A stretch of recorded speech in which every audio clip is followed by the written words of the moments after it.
Hello everyone, मैं हूं विकास और आप देख रहे हैं मिशन ग्रेजुएट। आज का अपना मिशन है मिलने थॉमसन मेथड। जी हाँ, आज हम एनालिटिक फंक्शन को कंस्ट्रक्ट करना सीखेंगे जब अपने पास फंक्शन का या तो रियल पार्ट गिवन हो या फिर इमेजिनरी पार्ट गिवन हो। ठीक है, तो उसको कंस्ट्रक्ट करने के लिए आज हम सीखने वाले हैं मिलने थॉमसन मेथड। जी हाँ, इस मेथड की सहायता से हम रियल पार्ट गिवन होगा तो फंक्शन को कंस्ट्रक्ट कर लेंगे, इमेजिनरी पार्ट गिवन होगा तो हम फंक्शन को कंस्ट्रक्ट कर लेंगे। कौन से फंक्शन को? एनालिटिक फंक्शन को। चलिए करते हैं, इसके बाद बिल्कुल आसान है। ठीक है, construction of an analytic function Milne Thomson method when real part u is given. जब अपने पास u गिवन होगा तो उस केस में मिलने थॉमसन मेथड से फंक्शन क्या बनने वाला है, चलिए करते हैं। उसके बाद सपोज अपने पास जो फंक्शन है f ऑफ z, ये अपने पास है u of x y plus iota v of x y, where u is the real part and v is the imaginary part.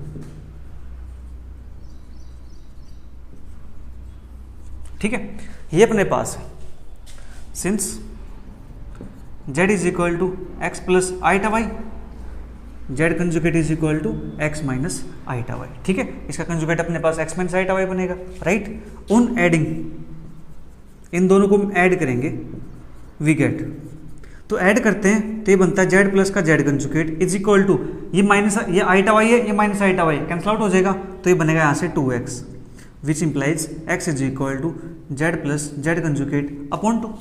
ठीक है, अपने पास ये आ गया। आल्सो ऑन सब्ट्रैक्टिंग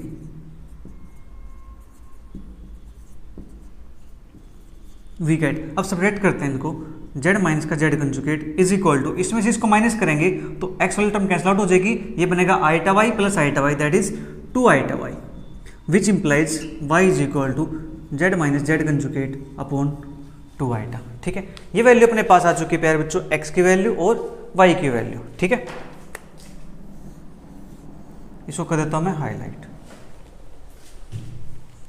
ये अपने पास आ गई x की वैल्यू, y की वैल्यू। अब अपने पास जो फंक्शन था ये था x y का फंक्शन, अब इस x की जगह पे y की जगह पे हम ये वैल्यूज पुट कर देंगे। ठीक है, hence f of z is equal to u of x y plus iota v of x y can be written as f of z is equal to u of x के place पे x के value z plus z conjugate upon 2 और y के place पे y की value z minus z conjugate upon 2 iota plus iota v of z plus z conjugate upon 2 z minus z conjugate upon 2 iota. ठीक है, ये अपने पास आ गया यहाँ से फंक्शन ऑफ z। तो यहाँ पे अपने पास फंक्शन ऑफ z की बात कर रहे हैं, लेकिन यहाँ पे अपने पास z कंजुगेट भी आ गया है। ठीक है, तो इसका फिर कोई मतलब नहीं रहेगा, तो हम क्या करते हैं, इस जेड कंजुगेट की जगह पे जेड पुट कर देते हैं। ठीक है, put z is equal to z conjugate, then यहां से z equal to z conjugate है तो जेड माइनस का जेड कंजुगेट क्या बनेगा, 0 बनेगा। ठीक है, अब जेड माइनस का जेड कंजुगेट 0 है, ये 0 है, तो ये वैल्यू है किसकी, अगर यहाँ 0 पुट कर देंगे इसकी जगह पे तो अपने पास y क्या हो जाएगा, 0 हो जाएगा ना, which implies y is equal to 0। ठीक है जी, ये अपने पास बन जाएगा यहाँ से। एंड जब मैं इसके अंदर z के प्लेस, z कंजुगेट के प्लेस पे z पुट करता हूँ तो मेरे पास क्या मिलता है, x is equal to z plus का z conjugate upon 2 is equal to, मैं यहाँ से z पुट कर देता हूँ, अपने पास बनेगा z। ठीक है, तो x की वैल्यू मेरे पास क्या होगी, z के इक्वल हो गई है, और जो y मेरे पास वो क्या आ गया, 0 के इक्वल आ गया। ठीक है,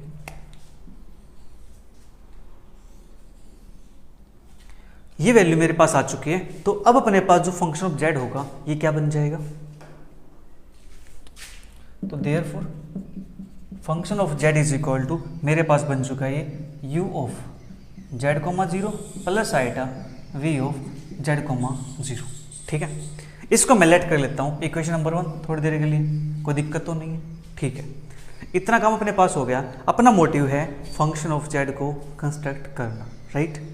अब यहां से करते हैं इसका differentiation. Now differentiate function of Z. Since function of Z अपने पास है क्या, फंक्शन ऑफ जेड अपने पास है u प्लस आइटा, ठीक है। फंक्शन ऑफ जेड अपने पास क्या है, u प्लस क्या आइटा v है, ठीक है। अब इसका डेरिवेटिव करते हैं फंक्शन ऑफ जेड का, देखो ये अपने पास, इसका डेरिवेटिव करेंगे विद रिस्पेक्ट टू x। तो यहाँ से अपने पास F dash Z is equal to you x plus iota we X, ये अपने पास आ जाएगा यहाँ पे, right. F dash Z is equal to you x plus के आइटा वी एक्स, ठीक है। नाउ पुट करेंगे यहाँ पे x is equal to Z, ये निकाला हमने, और y इज इक्वल टू 0।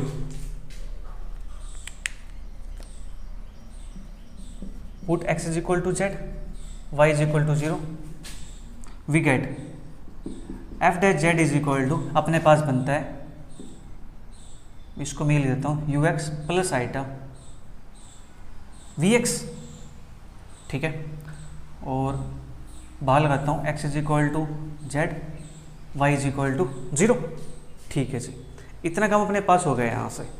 अब यहाँ पे अपने पास गिवन क्या है, u गिवन है, लेकिन अपने पास यहाँ पे v प्रेजेंट है vx, तो मुझे इस v को हटाना पड़ेगा। इस v को कैसे हटाएंगे, हम कैसे रिप्लेस करेंगे, यूजिंग सी आर इक्वेशंस, जिनका प्रूफ हम ऑलरेडी सीख चुके हैं, ठीक है। तो अब यहाँ पे सी आर इक्वेशन का हम यूज करने वाले हैं, ठीक है।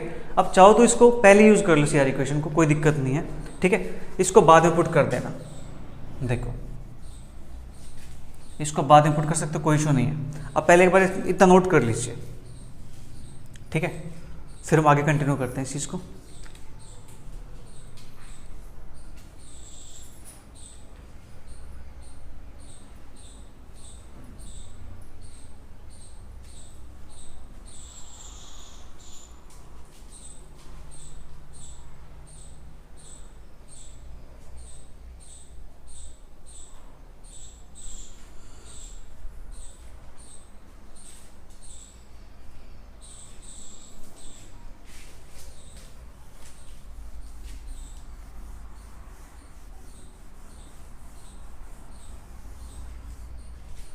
अब देखो एफ डे जेड के लिए मेरे पास है यू एक्स प्लस के आइटा वी एक्स, ठीक है। अब यहाँ पे जो वी एक्स मेरे पास है, इसको मैं यूज करता हूँ सी आर इक्वेशन से। Now by C R equation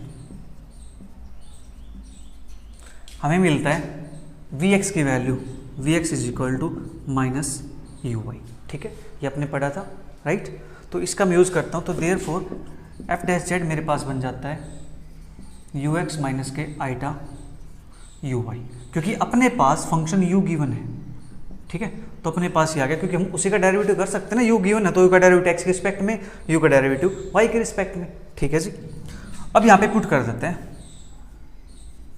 putting x is equal to Z, Y is equal to 0, जो हमने भी निकाला था x is equal to Z, Y is equal to 0।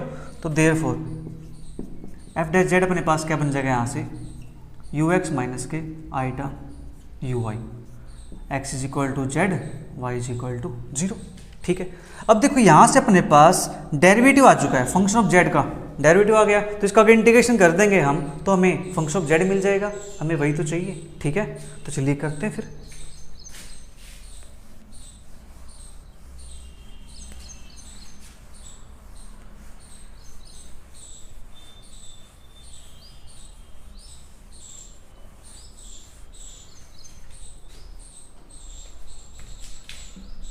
Now integrating,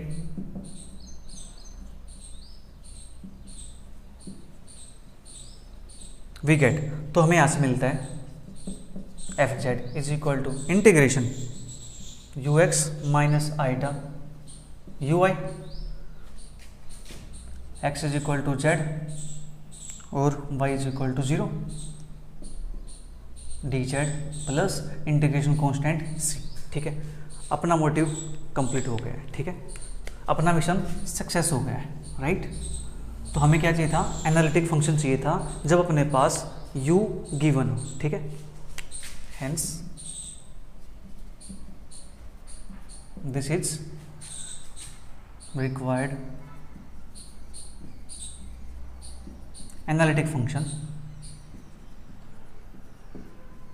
when real part u is given. ठीक है, ये अपने पास हो गया। अब चाहो तो यहाँ पे केस 1 लिख सकते हो, case 1।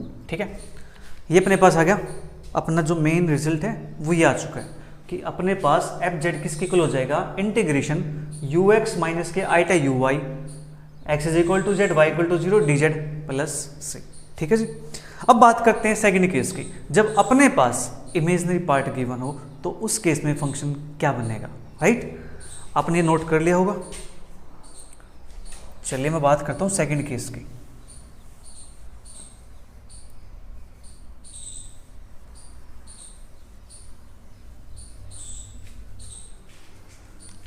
Case 2, when imaginary part v is given। जब इमेजिनरी पार्ट v गिवन होगा तो उस केस में भी अपने पास फंक्शन का डेरिवेटिव निकल के आ जाएगा। हाँ जी, सिमिलरली या मैं कह सकता हूं यहां से f dash Z is equal to you x plus के आईटा वी एक्स। ये अपने पास आएगा यहाँ से यू एक्स प्लस के आईटा वी एक्स। यहाँ पे ले देता हूँ मैं सिमिलरली, जो मैंने ऊपर काम किया है सेम उसको देखते हुए मैंने लिख दिया यहाँ पे फंक्शन का डेरिवेटिव। अब मुझे यहाँ पे करना है क्या है, मुझे सीआर इक्वेशन का यूज करना है। ठीक है, using CR equations. CR equation की सहायता से अब मेरे पास फंक्शन v गिवन है, v गिवन है तो डेरिवेटिव मैं v का ही निकालूंगा। लेकिन मेरे पास यहाँ पे u प्रेजेंट है, इस u को मुझे v में कन्वर्ट करना है, तो ux इज इक्वल टू होता है अपने पास vy। ठीक है, मैंने आपको सिखाया था कि इनको लर्न कैसे रखना है, कैसे आप इसको लिख सकते हो इजीली। ठीक है, तो ux is equal to vy, तो therefore f dash Z is equal to अपने पास ये बन जाएगा vy plus iota vx put x is equal to Z Y is equal to 0, तो therefore f dash Z is equal to vy plus iota vx x is equal to Z Y is equal to 0। अब करते हैं इसका integration.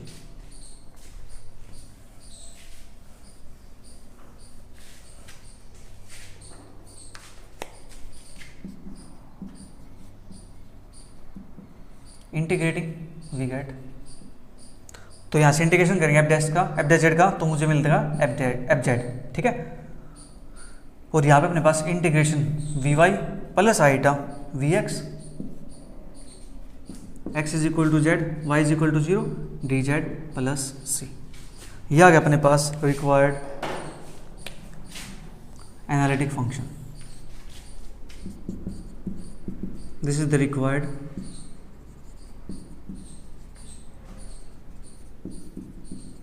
Analytic function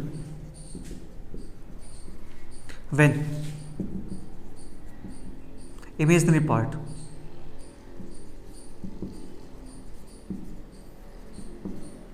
v is given। ठीक है, जब अपने पास imaginary part v given होगा तो उस केस में एनालिटिक फंक्शन अपने पास ये बन जाएगा। ठीक है, बिल्कुल सिंपल है। अपना जो मिलने थॉम्सन का डेरिवेशन है वो कंप्लीट होता है यहाँ पे।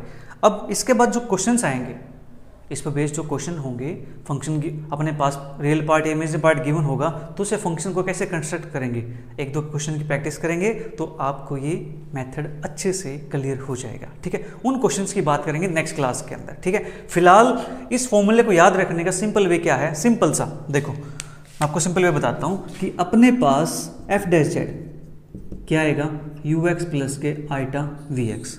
बस इस बात को आप ध्यान रखिए, इस बात को ध्यान रखोगे देन अगर आपके पास u गिवन होगा तो इस v को चेंज कर देंगे, अगर आपके पास v गिवन होगा तो इस u को चेंज कर देंगे। किसकी सहायता से, CR इक्वेशन की सहायता से। ठीक है, देन हम यहां पे लगा देता हूं मैं यूजिंग CR इक्वेशन।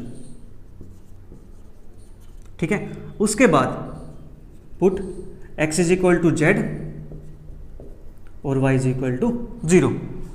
आपका क्वेश्चन कंप्लीट, आपका जो एफ जेड है वो आपके पास निकल के आ जाएगा। ठीक है जी, तो मिलेंगे प्यारे बच्चों जल्दी नेक्स्ट क्लास में इस पर बेस्ड क्वेश्चंस के साथ। तब तक के लिए bye bye, take care, see you, thank you for watching.